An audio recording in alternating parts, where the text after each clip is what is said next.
절기들 가운데 아주 특별하고 의미가 있는 절기입니다. 그리고 이 부활절은 우리 한국 교회에 있어서도 아주 부흥과 많은 연관성이 있는 절기가 바로 이 부활절기입니다. 그래서 우리 한국 교회사에 있어서도 이 부활절은 아주 중요한 사건이고, 또한 한국 교회에서도 아주 중요한 하나의 역사라고 할 수가 있는데, 지금으로부터 141년 전 오늘 4월 5일에 한국에 선교사들이 들어오게 됩니다. 바로 우리 장로교 선교사였던 언더우드 선교사, 그리고 감리교 선교사였던 이 아펜젤러 선교사가 바로 이 한국 땅에 발을 내디딘 날이 지금으로 141년 전 4월 5일, 바로 이 부활절에 한국에 발을 내디게 되었습니다. 1884년 12월 16일 날 샌프란시스코를 출발해서 이제 1885년 1월 25일 먼저 일본 요코하마에 도착을 합니다.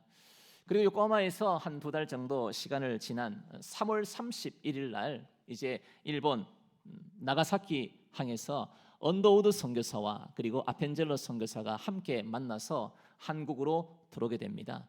제일 먼저 한국에 발을 내딘 곳이 어디냐 하면 바로 부산항이었습니다. 부산항에서 잠시 도착을 해서 거기에서 이제 여정을 꾸려가지고 다시 배를 타고 이제 남해안을 지나 서해안을 거쳐서 드디어 인천 제물포에 도착을 하게 됩니다. 이들의 입국을 축하라도 하듯 그 당시 4월 5일 날 봄비가 부슬부슬 내리게 되었습니다. 이들은 그 당시 동방의 은둔국, 또한 알려지지 않는 이 조선 땅에 내려지게 되었는데, 이 두 선교사가 누가 먼저 한국 땅에 발을 내딜 것인가 아주 초미의 관심사였습니다. 그때 당시 아펜젤러 선교사는 신혼이었습니다. 신혼이었는데 아내와 함께 이 선교에 동참을 하게 되었는데, 바로 우리 장로교 선교사 언더우드가 예의가 있어요. 그래서 레이디 퍼스트, 바로 이 아펜젤러 부부부터 조선 땅에 발을 내리게 합니다. 그래서 이 역사는 바로 이 아펜젤러 일기를 쓴 바로 이 그린피스라는 분이 썼기 때문에 바로 아펜젤러가 드디어 한국 조선 땅에 가장 먼저 발을 내리었구나라고 우리가 알게 됩니다. 이 아펜젤러 선교사가 한국 땅 조선 땅에 발을 내디고 나서 선거부에 이런 편지를 올립니다. 우리는 부활절 아침에 이곳에 도착했습니다. 이날 사망의 권세를 이기신 주께서 이 백성의 얽매인 결박을 끊으사 하나님의 자녀로 빛과 자유를 주시옵소서. 오늘 이 아펜젤러의 기도대로 우리 조선 땅은 어두움 속에서 복음이 무엇인지 모르는 그 시대적인 암울한 상황 속에서 바로 이 부활절 아침에 빛과 소금, 바로 빛과 자유를 주셔서 이 조선 땅이 부활로 인하여, 부활절로 인하여 이렇게 새롭게 바뀌게 되었습니다.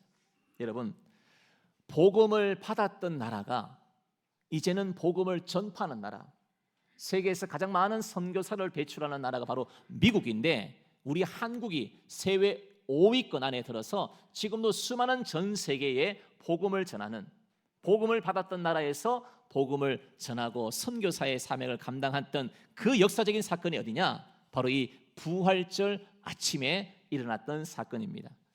여러분, 바로 이러한 복음이 성경에서, 또한 예수님이 누차 자주 강조했던 말씀이 무엇인가 하면, 우리 주님은 내가 이 세상에 와서 죄와 사망의 권세를 이기기 위해 예수님이 친히 살이 찢기시고 십자가에 못 박히셨지만 3일 만에 다시 살아나리라, 3일 만에 다시 부활하리라, 이 복된 말씀을 제자들에게 전하시고, 또한 오늘 우리에게도 전하셔서 우리에게 주님은 한번 따라합시다. 산소망이 되셨다.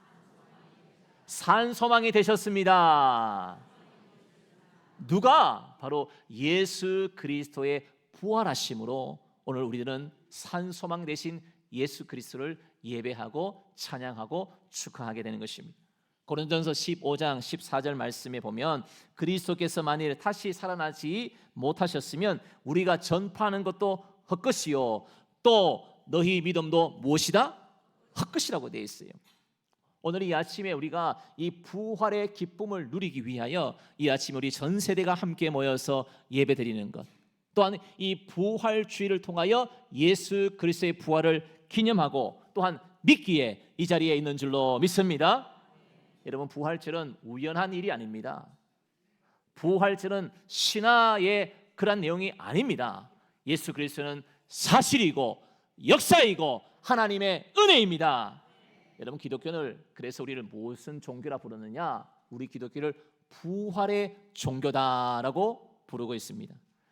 최고의 기독교 작가로 불리는 C.S. 루이스는 이런 이야기를 합니다. 예수님의 최대의 업적은 그분이 부활의 메시지를 선포한 것이고 그 메시지 그대로 다시 사신 것이다. 여러분, 우리가 어떠한 죄와 절망과 사망과 어둠 속에 있다 할지라도 예수 그리스도의 부활로 인하여 부활의 생명으로 오늘 이 자리에도 우리에게 찾아오십니다. 우리 예수님은 놀라운 이 부활의 소망의 약속만 하신 것이 아니라 오늘 이 순간에도 내가 예수 믿으면 다시금 새롭게 되고 다시금 거듭나게 되고 하나님의 사명대로 살아가게 됩니다. 여러분, 예배가 왜 이렇게 중요하냐? 예배의 중요한 것은 바로 우리는 기억하는 것입니다. 바로 예배의 가장 중요한 의미 가운데 바로 하나가 무엇인가 하면 바로 기억하는 것입니다. 오늘 이 부활절 아침에 우리가 기억해야 될 것이 무엇인가? 모든 실패와 모든 절망 가운데서도 우리 예수님이 다시 살아나심으로 우리에게 희망이 되시고 우리에게 소망이 되시고 우리에게 산소망이 되어 주셨습니다. 저는 오늘 주신 이 본문의 말씀을 통하여 2026년 이 부활절 아침에 다 죽을 수밖에 없던 우리들이 죄와 사망의 권세를 깨뜨리신 이 부활절 주의 말씀으로 다시 한번 우리에게 희망과 소망이 되는 복된 하루가 되기를 축복합니다. 첫 번째로 예수 그리스도의 부활은 죽음과 심판과 불안 속에 있는 저희들에게 새로운 희망을 주신 사건입니다. 고린도전서 15장 6절 말씀에 보면 우리 다 같이 읽습니다. 시작.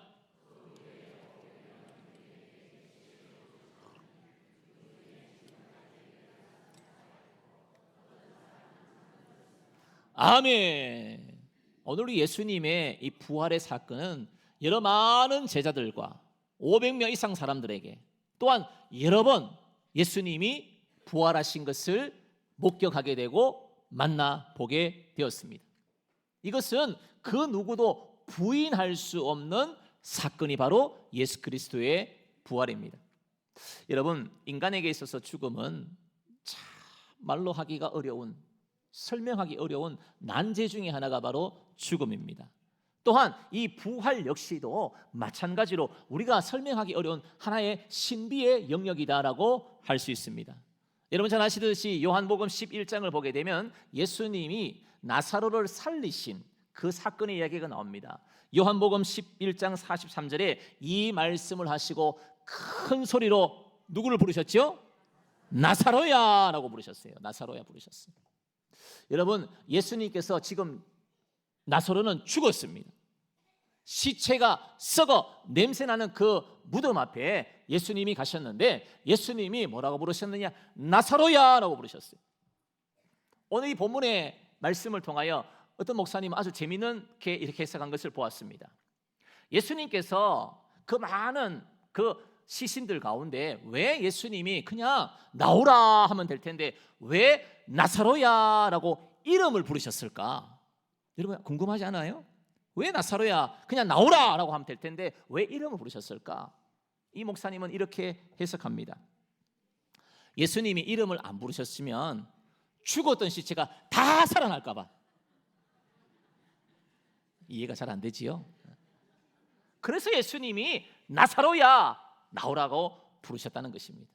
여러분 참 죽었다가 살아나는 것 아주 놀라운 일이고 참 신비의 영역이라 할 수가 있지만 여러분 우리가 이 세상에서 육체적인 질병을 고침받고 잘 사는 것도 중요하지만 우리가 죽어서 다시 사는 것 할렐루야 영생의 소망이 우리에게 더 큰 은혜인 줄로 믿습니다. 여러분 신앙은 믿음에서부터 출발합니다. 기독교 신학자이자 아주 또한 기독교 철학자로 유명한 성 어거스틴이 있습니다. 성 어거스틴이 늘 그는 삶 속에서 믿음이 무엇일까? 내가 일상생활 가운데 그 믿음이 무엇일까? 또한 여러 가지 공부를 하면 믿음을 알 수 있을 것이다 라고 생각했어요. 아마 지금도 그러한 분들이 있을 것입니다. 내가 믿음이 무엇인가 공부를 해서 노력을 해서 알려고 하는 분이 계실 텐데, 이 어거스틴이 하나님을 만나고 하나님을 체험합니다. 그리고 그가 고백론을 쓰는데 그 고백론에 어떤 이야기를 썼느냐 하면 이렇게 말합니다. 그동안 내가 알므로, 내가 지식으로 하나님을 알고자 했으나 믿음으로 하나님을 알게 되었다. 여러분, 우리는 때로는 많은 공부도 합니다. 우리 조세영 목사님 성경보다 열심히 하는데, 여러분, 우리가 무조건 안다고 해서 그냥 아는 것으로 믿음이 이루어지는 것이 아니라 바로 믿음으로 하나님을 알게 됩니다. 여러분, 예수님이 부활하신 것, 여러분, 하나님의 일은 우리 인간의 상식을 뛰어넘는 거예요. 우리의 지식으로 해석할 수 없는 그 영역이 바로 예수 그리스도의 부활사건, 예수님의 하시는 일들입니다. 그래서 누가복음 24장 말씀을 보면 예수님은 뭐라 말씀하느냐? 3년 동안 공생의 기간 동안 늘 말씀하셨어요. 나는 너희들을 위해서 왔단다. 그리고 나는 십자가에 못 박히고 죽지만 3일 만에 다시 살아나리라, 부활하리라. 우리 주님은 끊임없이 제자들에게 말씀해 주셨습니다. 그런데도 예수님의 제자들은 그 말씀을 믿지 않았습니다. 오늘 본문 1절 말씀을 보면 안식 후 첫날 새벽에 여자들이 그 준비한 향품을 가지고 무덤에 가서 말씀합니다. 예수님께서 늘 살아생전에 부활한다 하니까 그 종교 지도자들이 진짜 부활할 것을 믿고 군인들까지 지키겠어요. 여러분, 무덤에 군인이 있을 수가 없잖아요. 죽었으면 끝인데. 그런데도 이 종교 지도자들은 예수님의 말씀을 그대로 믿었는 거예요. 살아날 것 같은데 군인들 너희들 지켜 있으라. 그런데 오늘 여자들이 그 군인들을 지키고 있는 그 상황에도 불구하고 찾아갑니다. 오늘 이 새벽에, 부활절 새벽에 향품을 준비하여 예수님의 시체를 바르기 위해서 가게 되었습니다. 안식 후 첫날 찾아갑니다. 오늘 이 여인들도 예수님의 부활에 대하여 믿지 않았습니다.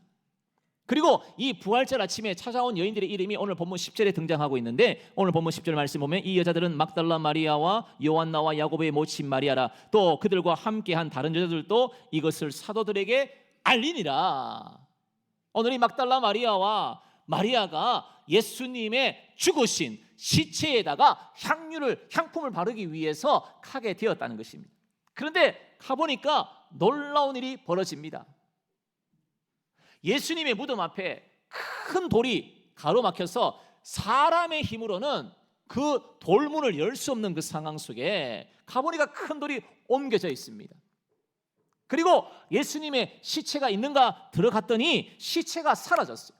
다시 말해서 예수님의 무덤이 어떤 무덤이 되었느냐? 빈 무덤이 되었습니다. 그래서 오늘 본문 5절 6절 말씀에 여자들이 얼굴을 땅에 대니 두 사람이 이르되 어찌하여 살아있는 자를 죽은 자 가운데서 찾느냐?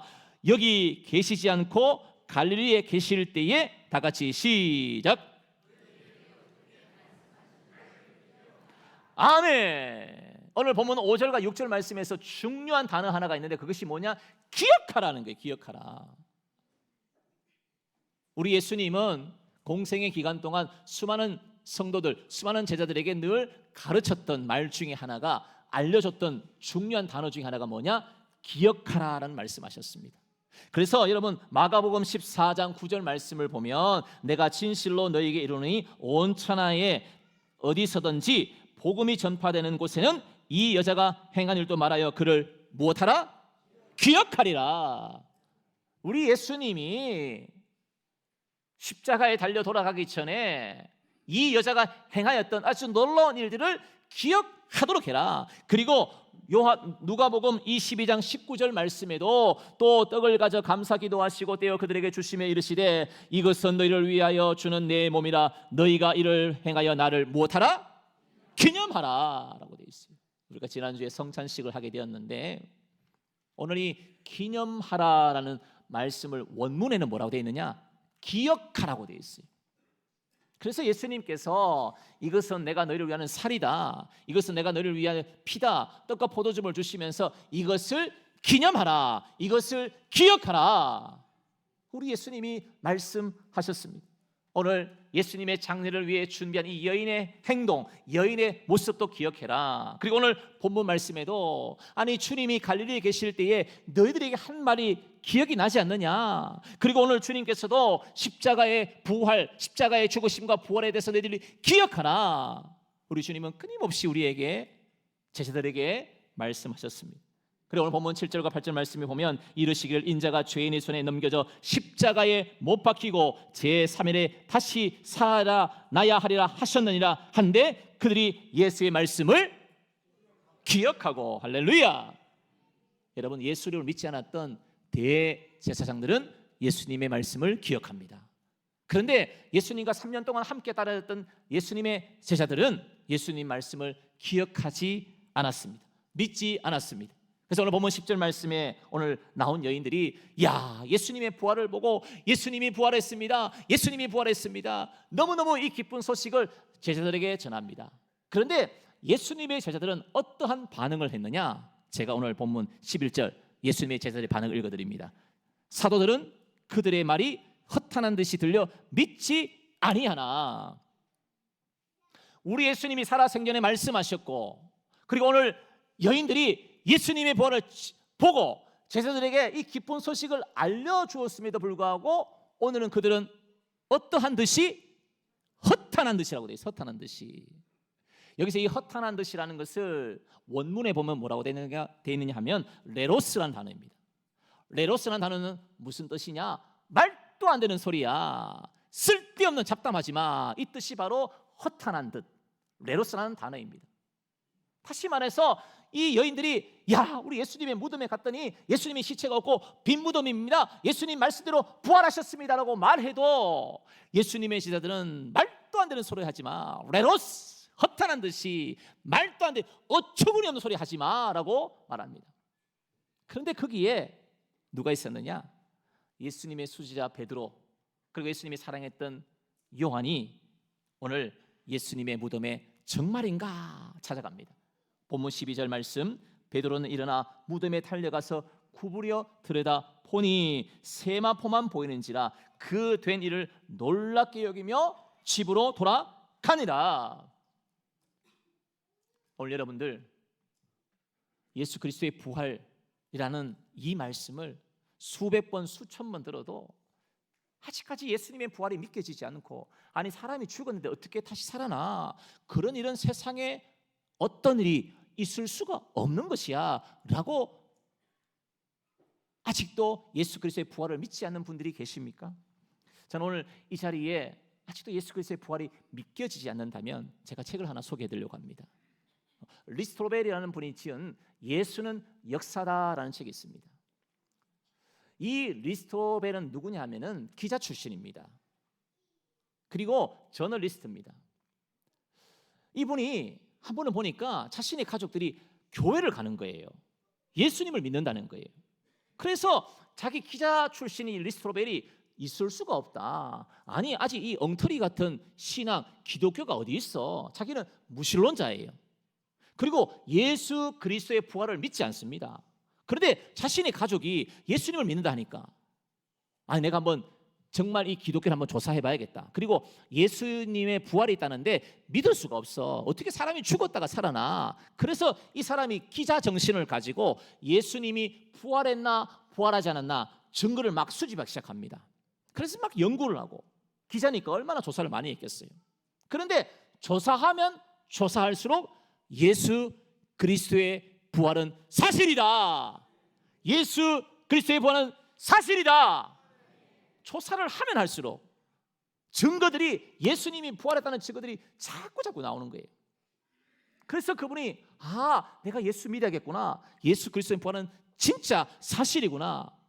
그래서 그 예수 그리스도의 부활을 믿고 그 후에 어떻게 됐느냐, 미국의 대형 교인 윌러 크릭 교회의 목사, 바로 리스토벨 목사님이까지 되었습니다. 여러분, 예수님의 부활은 진리입니다. 예수님의 부활은 우리에게 소망입니다. 오늘 이 자리에 앉은 우리 여러분들도 예수님의 부활은 허황된 것이 아니라 오늘도 나를 위해서 3일 만에 부활하신 주님을 믿고 있습니다. 둘째로 예수 그리스도의 부활은 생명의 주인이 되신 하나님의 아들을 믿는 것입니다. 로마서 1장 3절과 4절 말씀을 보면 그의 아들에 관하여 말하면 육신으로는 다윗의 혈통에서 나셨고 성결의 영으로는 죽은 자 가운데서 부활하사 능력으로 하나님의 아들로 선포되셨으니 곧 우리 주 예수 그리스도 신이라. 여러분, 예수님이 부활하심으로 예수님은 하나님의 아들임을 보여주셨습니다. 그리고 하나님이 직접 이 땅에 오셔서 오늘 저와 여러분들을 위하여 십자가의 고통을 당하셨지만 보혈의 피를 흘리셨지만 3일 만에 부활하셨습니다. 그래서 이 부활을 믿는 자는 예수님은 진실로 하나님의 아들이시구나, 예수님은 진실로 이 땅에 나를 위해 오셨구나, 예수님은 나의 주인이시고 예수님은 나의 구세주입니다. 여러분, 오늘 이 자리에 앉아있는 여러분 참 행복한 거예요. 지금도 예수님의 부활을 믿지 않는 사람들은 밖에서 여행을 가고 놀러를 다니고 맛있는 것을 먹고 또 잠을 자고 편안하게 시간을 보내고 있지만, 여러분, 예수 그리스도가 나를 위해서 이 땅에 오신 것을 믿고 예배드리는 오늘 여러분들에게 하나님의 은혜가 임하는 줄로 믿습니다. 여러분, 우리가 예수님의 그 모든 것들을 논리적으로, 지식적으로, 이성적으로 이해하려면 믿을 수가 없는 거예요. 미국의 1970년대 미국 대학생들에게 많이 불렀던 복음 찬양, 그 복음 찬양으로 많은 청년들이 예수를 믿게 되었는데, 여러분 잘 아는 이 찬양이지요. 죄인들을 위하여 주님 찾아오셨네, 주 안에 생명이 있네. 죄인들을 위하여 주님 찾아왔으나 사람들 영접하겠네. 우리 함께 고백합시다. 예수 안에 생명 있네, 주님이 빛이 되시네. 예수 안에 생명, 주님이 빛이 되시네. 할렐루야. 오늘 나와 여러분들을 위하여, 죄인들을 위하여 주님이 찾아오셨습니다. 여러분, 이것이 바로 소망이고 이것이 바로 진리입니다. 사도행전 17장 31절 말씀에 이에 그를 죽은 자 가운데서 다시 살리신 것으로 모든 사람에게 믿을 만한 증거를 주셨음이니라 하니라. 주님이 다시 살아나심으로 모든 믿는 자의 증거를 보여주셨습니다. 여러분, 부활만큼 더 큰 증거가 없습니다. 바로 예수님의 그 빈 무덤이 바로 부활의 증거입니다. 여러분, 빈 무덤은 바로 생명의 주인이 주님이심을 말씀하고, 바로 생명이 누구냐? 예수 그리스도이십니다. 우리 예수님은 생명이고 생명 그 자체가 바로 예수 그리스도이십니다. 여러분, 이제 곧 농사를 짓게 되면, 텃밭을 기르게 되면 열매가 맺히죠. 저희 집에 지금 아주 이번에 올 한 해는 아주 대대적으로 한번 우리 성도들에게 방울토마토를 주고 싶어서 이번에 제대로 한번 해보려고 합니다. 그래서 지금 뼈대도 씌워놓고 막 로타리 드르륵 하는 거라요. 로타리라고 흙을 이렇게 뒤집어 가지고 까만 비닐까지 다 씌워놨어요. 4월 말쯤에 제가 종묘시장에 가가지고 대추 방울토마토를 심으려고 합니다. 심으면은 작년에도 심어보니까 얼마나 많이 나오는지, 그래서 제가 언제 한번 새벽에 나오든지 한번 나오려고 합니다. 올여름엔 한번 우리 성도들에게 제가 직접 길른 대추 방울토마토를 한번 주고 싶은데, 여러분, 한번 열매가 맺히면 그 다음에도 반드시 열매가 맺혀지게 되어 있습니다. 그래서 여러분, 한번 열매가 맺히면 그것으로 끝나는 것이 아니라 그 다음에 어떠한 열매가 맺힐지를 알 수 있게 되는 거예요. 오늘 우리 예수님께서도 십자가에 달려 돌아가셔서 3일 만에 살아나셔서 첫 열매가 되셨도다. 예수님이 첫 열매라면 그 다음에는 바로 누가 그 다음 열매가 되느냐? 오늘 저와 여러분인 줄로 믿습니다. 예수 그리스도를 믿는 자는 죽어도 살겠고 부활할 줄로 믿습니다.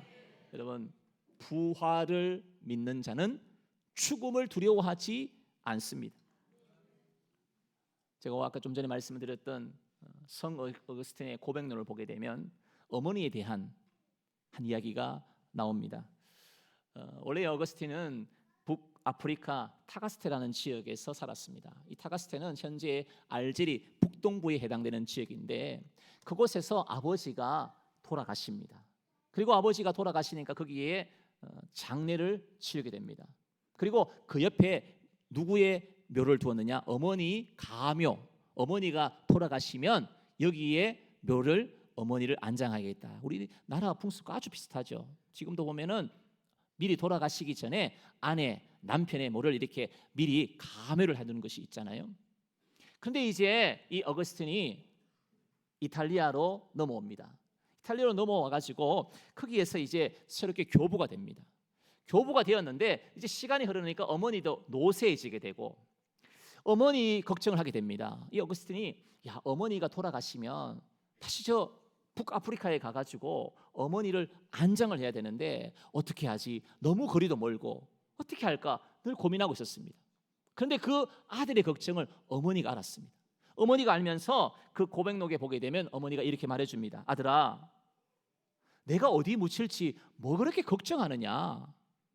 나는 아무 곳에 묻혀도 괜찮아. 장래 문제로 신경 쓰지 마. 고향과 멀리 떨어 있다 할지라도 두려워하지 말아라. 그 고백록의 영어 표현을 보게 되면 이런 표현이 있습니다. 하나님께는 먼 곳이 없다.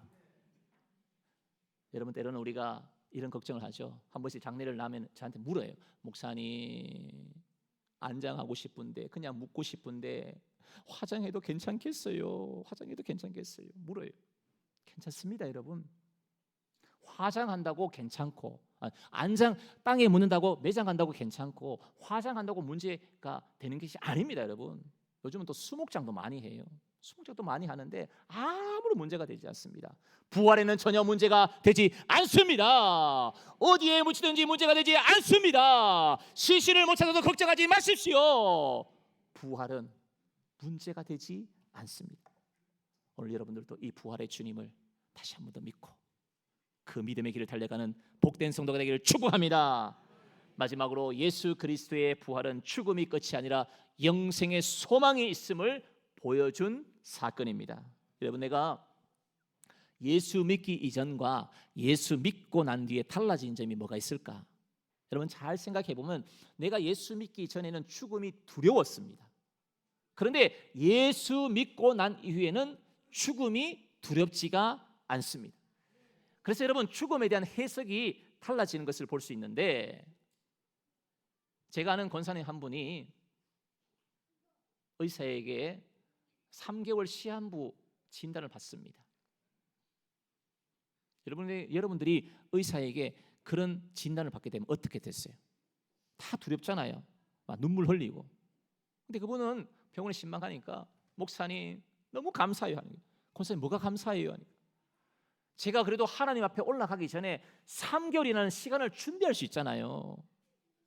제가 가족들을 모아놓고 너희들 믿음 생활 잘하거라, 나는 이제 천국 가니까 너희들 믿음 생활 잘하거라 3개월 동안 준비할 수 있고, 그리고 내가 천국 갈 수 있는 그 날이 정해졌다는 것을 알기에 목사님 너무너무 기뻐요.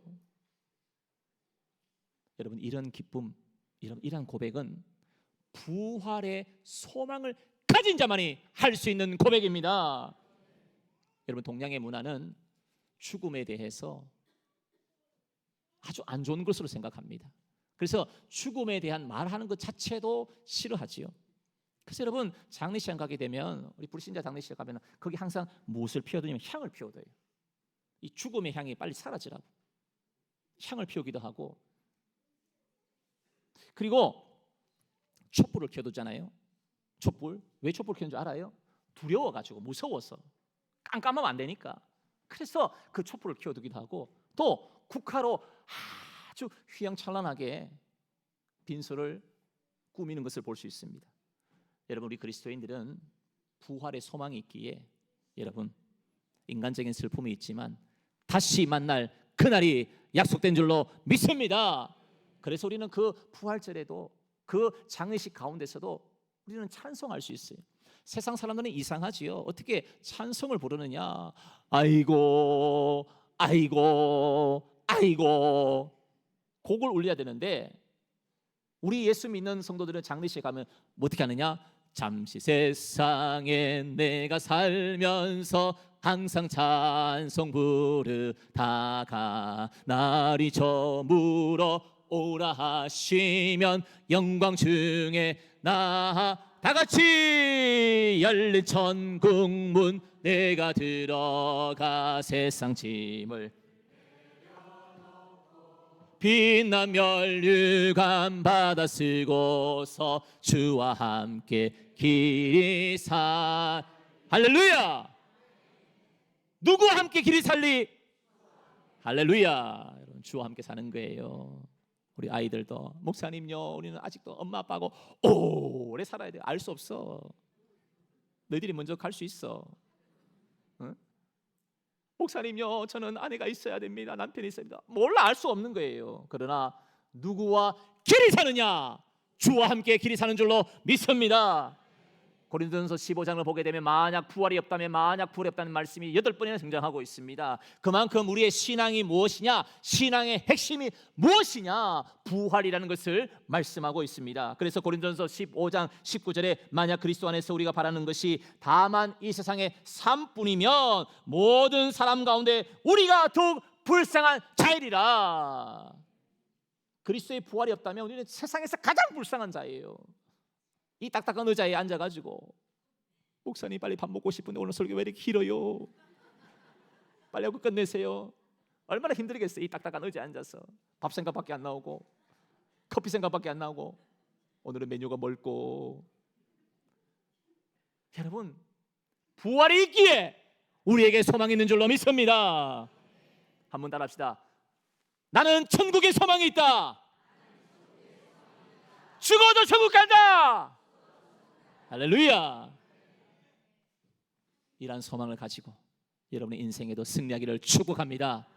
이러한 부활 소망으로 살아갔던 한 분의 삶을 소개하고 말씀을 맺으려고 합니다. 미국에 가면 산호세의 근처에 실리콘밸리라는 곳이 있습니다.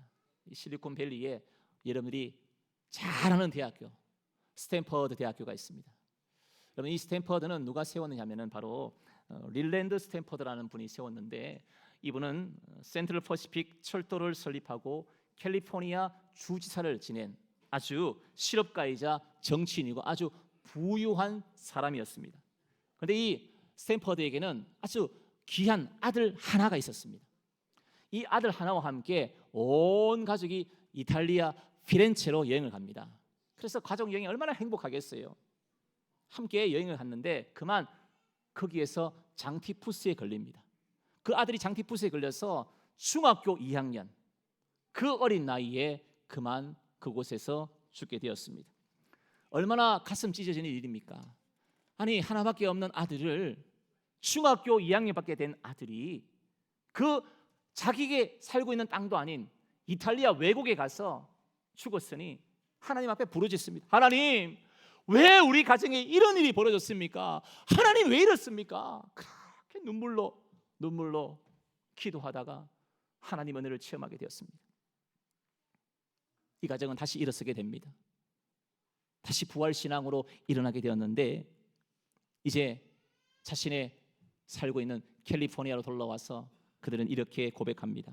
이제 우리 부부는 캘리포니아에 있는 모든 자녀들을 우리 자식처럼 여기자.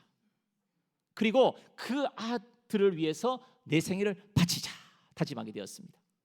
여러분이 놀라운 것은 스탠퍼드가 1891년에 세워집니다. 그리고 1920년까지 스탠퍼드 대학에 입학하는 모든 학생들을 전액 장학금을 줍니다. 그리고 지금도 부모의 수입이 1년에 부모의 수입이 10만 달러, 우리나라로 계산하면 한 1억 3천만 원 이하가 되면 지금도 스탠포드에 들어가게 되면 바로 학비와 숙식을 제공해 주는 그런 학교입니다. 여러분이 스탠포드 출신들이 많은 세계적인 벤처 기업을 만들었는데 아마 이름만 들어도 알 것입니다. 스탠포드 출신들이 만들었던 모든 이 기업들이 어떤 기업이 있느냐? 야후, 구글, 휴레패커드, 우리 요즘 청년들 많이 쓰는 인스타그램, 그리고 자동차 테슬라까지 수많은 이 스탠포드 출신들이 이렇게 전 세계를 이끌어가는 벤처 사업을 하게 됩니다. 여러분, 이 스탠포드 졸업생들이 만드는 기업의 연 매출이 1년 매출이 어느 정도 되느냐 하면 3조 달러. 계산이 안 되죠. 저도 계산 안 되니까 계산기 돌려보니까 하나로 계산하면 4,500조 1조도 아니고, 우리나라 예산이 원래 예산이 얼마냐면 728조예요. 우리나라 예산의 6배가 스탠포드 출신들이 만든 기업에서 매출을 하고 있습니다. 1년 매출. 그리고 이 스탠포드 출신들이 만든 그 일자리가 무려 540만 개가 되는 그런 일들을 하게 되었습니다. 스탠포드 아들은 이방 땅 이탈리아에서 죽었지만 그들은 부활 신앙으로 다시 만날 그날을 기대하며 후세에 대한 교육에 전념하게 된 것을 볼 수 있습니다. 여러분, 우리에게는 고난이 끝이 아닙니다. 우리에게는 절망이 끝이 아닙니다. 절망 너머에 소망을 바라보시기를 축복합니다. 죄와 사망의 권세를 깨뜨려 주신 우리 예수 그리스도, 이 부활절 아침 오늘 우리 모두도 다시 한 번 더 내가 이 땅에서 살아가면서 나는 무엇을 남길 것인가? 오늘 예수님이 말씀하셨던 것처럼 나는 3일 만에 다시 살아나리라, 부활하리라 말씀하신 주님, 오늘 여러분들도 내 남은 여생 내가 이 땅에서 내가 무엇을 남기며 후손들에게, 자식들에게 무엇은 귀한 말을 남길 것인가? 오늘도 이 부활절 아침 다시 한 번 더 예수 그리스도의 부활을 감사하며 감격하며 하나님의 백성으로 나는 죽어도 천국 간다, 나는 죽어도 천국 간다, 이 부활의 신앙, 믿음의 신앙을 가지고 승리하는 우리 모든 하나님 백성 되기를 주의 이름으로 축복합니다. 기도하겠습니다. 전능하신 하나님 아버지, 오늘 이 아침에 우리에게 은혜 베풀어 주시고 우리에게도 부활 신앙이 있기에 어떤 문제, 어떤 어려움, 어떤 고통, 어떤 괴로움도 넉넉히 이기는 줄로 믿습니다. 오늘 이 부활의 신앙으로 부활의 첫 열매가 되신 그 예수님의 은혜를 생각하며 천국 소망을 안고 살아가는 하나님의 백성들이 되게 하여 주시옵소서. 감사드리오며 예수님의 이름으로 기도드리옵나이다.